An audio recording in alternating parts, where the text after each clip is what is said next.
This morning, while writing on my memoir, I was working on a period of time about 13 years ago where a couple of my children end up moving out of my house to live with their dad. And as I was writing about some of what led to this happening, I was overwhelmed with sadness for some of the choices I'd made, wondering if I'd made awful mistakes, and just feeling badly about the effect that I had on my children. So I fed those passages through AI and asked if I was being fair in the way I was describing myself. And the feedback that I got was remarkably helpful. So I'm going to share with you this entire conversation that I had with AI and how it impacted me and helped me with my writing. And my whole point is that I am blogging about my memoir journey. I'm not trying to convince you of anything. I'm not trying to teach you anything. I just want to share this journey and time capsule it because I know that if I were on the other end of the camera listening, I'd be curious what the process was. So, hi, if we haven't met, my name is Shara Ogilvie. I am working on a memoir from my life. I have lots of other memoirs planned, but this is my first one. And I'm sharing the entire process of that emotional journey here on YouTube.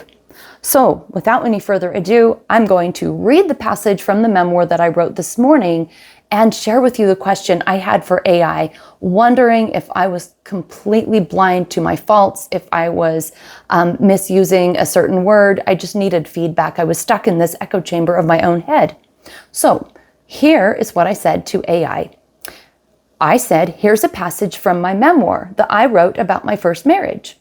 Did I use the word depredations somewhat accurately, even though it's ironic? So there's a lot behind this. You'll see as I get to the word depredations, I was wondering if I was being too harsh on myself or what. And then the feedback that I got continued a conversation that I thought was really actually helpful. Okay, so here's the passage I wrote in the book. My ex-husband seemed to be adjusting to his new life, whereas the first few months of my move, he was erratic, demanding, and felt unsafe. He wouldn't listen to me. He gave unpredictable vibes. He wouldn't seatbelt the kids. If I requested something, he'd do the opposite. During this initial time period, I was actually afraid for their safety. I didn't know what he was capable of. I worried that he would not provide proper supervision. This had always been his weak point, and he was not wearing his glasses while driving, and he had a serious eye disease that required them. He was not concerned about his own safety and seemed to care little for the kids' safety, and if I brought it up, I was ignored or spurned. So when he came to see the kids one time in Annabella, I packed them up and went on a hike so he wouldn't be home. He had ignored any of my requests for safe behaviors, and I felt I could never forgive myself if they were harmed while he was in an unstable state of mind. By now, however, he had seemed to be much better. We were able to calmly speak. He spoke with more respect, and he listened more. My take was that he was finally away from the pressures to be my husband and deal with me, whatever that meant, and that he could do his own thing, what he had always wanted anyway. And since the initial phase of the divorce, the part where we had amplified emotions, that part was over. Now he could settle into being that best self he always told me was there if I would just move out of the way. It seemed that this best self was emerging. I felt like the old phantom of our conflict, and my whatever it was about me that drove him crazy was now removed from his life, and he could be a calm, nurturing, present father. And my son needed help, a lot of help. He needed protection from me because I was losing it. I could see it happening in real time. I was hurting his feelings. I was telling him I couldn't listen to his long-winded explanations about space or physics or video games. I only wanted to hear what his plan was for being able to get his homework done. That needed to be his first concern. And although his feelings were surely hurt, which I acknowledged directly to him, I told him our relationship would improve as he took more responsibility for his schooling. I knew this was harsh. I could see he was hurt, but I saw it as tough love. My ex-husband and I were able to talk about these things more these days. I'd call him from time to confide or vent or ask advice. He had been my person for my entire adult life, and although he was wildly unpredictable when certain issues were pressed, he was capable of being a caring friend, loyal, helpful, and kind. It was at this time that I presented to him the idea of sending our son to live with him. Our son, I argued, would do well in school if he had one-on-one homework help and oversight. He needed a parent who could just focus on him, to interface with teachers, to make plans, to help him with follow-through. With 4 kids, I was stretched thin. He was alone, however, and although I didn't say this out loud, I observed a desire returning to him to be involved in the kids' lives. Whereas he had done a lot of avoiding of them during our separations and hadn't been reliable at some key times, I thought he was really seeing the value of the children and had more of a willingness to sacrifice and be present for them. I'd seen this quality at various times in our marriage, and it was, of course, all I'd ever wanted. And again, without me in the home, I had hopes that with his recovery and things calming down, he would be that fully functioning, joyfully invested dad he said he was capable of being, if only he could be free of my depredations. That is the end of the passage. So that's why I asked, did I use depredations accurately? So this is AI's answer. And like I said, it went on to be not only helpful about that word use, but gave me some insight into my own self-perception. I didn't realize some things that it gave me feedback on. So I'll just continue. So AI said, the short answer is yes, using depredations in that context works quite well, particularly because of the irony you intended. Here's a breakdown of why it functions. So it tells me that I was using it in somewhat of a hyperbolic way because my presence was annoying and an assault to his peace or a destruction of his potential is how the insinuation was. And it creates a sharp contrast between my actual behavior, trying to keep the kids safe while managing my children alone and feeling stretched too thin. And his narrative that I was a plunderer of his happiness. So that is something I didn't expect to see because AI is giving me this feedback that I was being seen as the safe person in that picture and that my behaviors made sense, that I was stretched thin.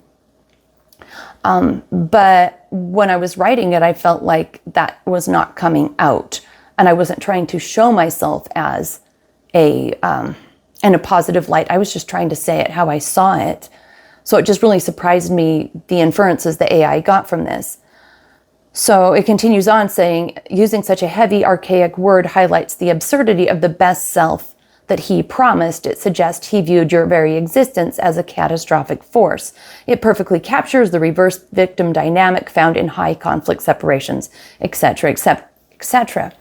And that really surprised me. The AI picked up on the fact that this was super high conflict and that there was some underlying dynamics. I thought I was just saying it very straight and clear.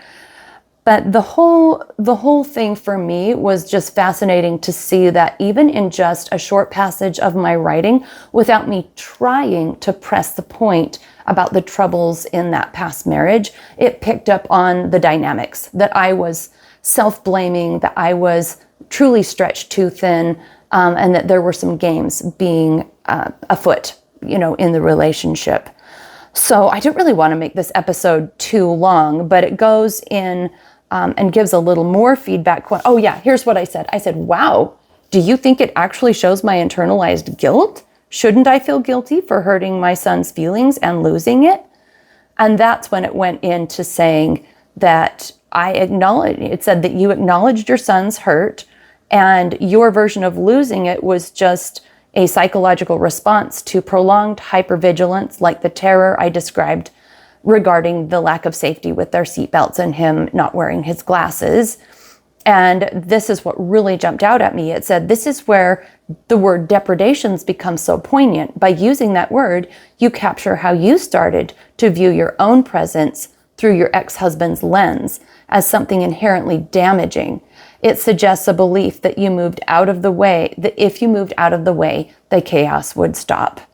Now that really gut punched me, seeing that when I put a passage into AI, just trying to get some basic feedback about the way I used a word, if it was accurate, it gave me this additional feedback that said that I was believing my ex-husband's messages and seeing myself as the problem that needed to move out of the way. And I guess it was kind of validating in that I can say, oh, wow, I really am trying my very best to just say it in the most neutral, matter-of-fact way, and it still is obvious that there was trouble. But it also made me feel really sad, because even now, 13 years later, I still struggle a little bit with seeing myself through that lens of being the problem, being the person with too high of expectations, or working so hard that it's awkward and makes people feel uncomfortable, or just being a problem, being too much. I mean, that was something I was accused of a lot in my marriage, was just being, too much.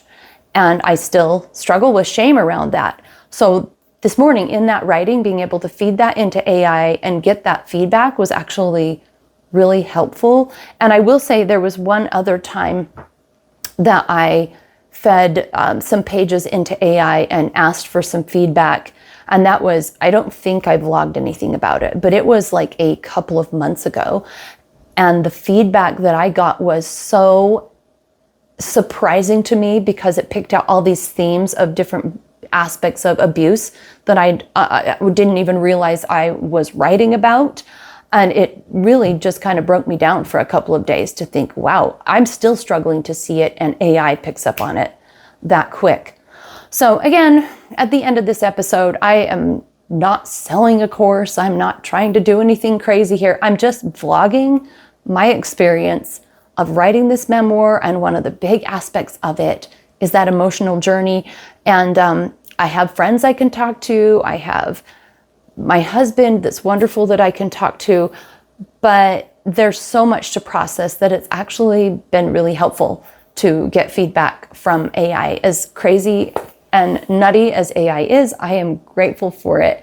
And I would love to hear from you if you, have any thoughts or perspective on anything that I have shared in this video, or about your own writing journey.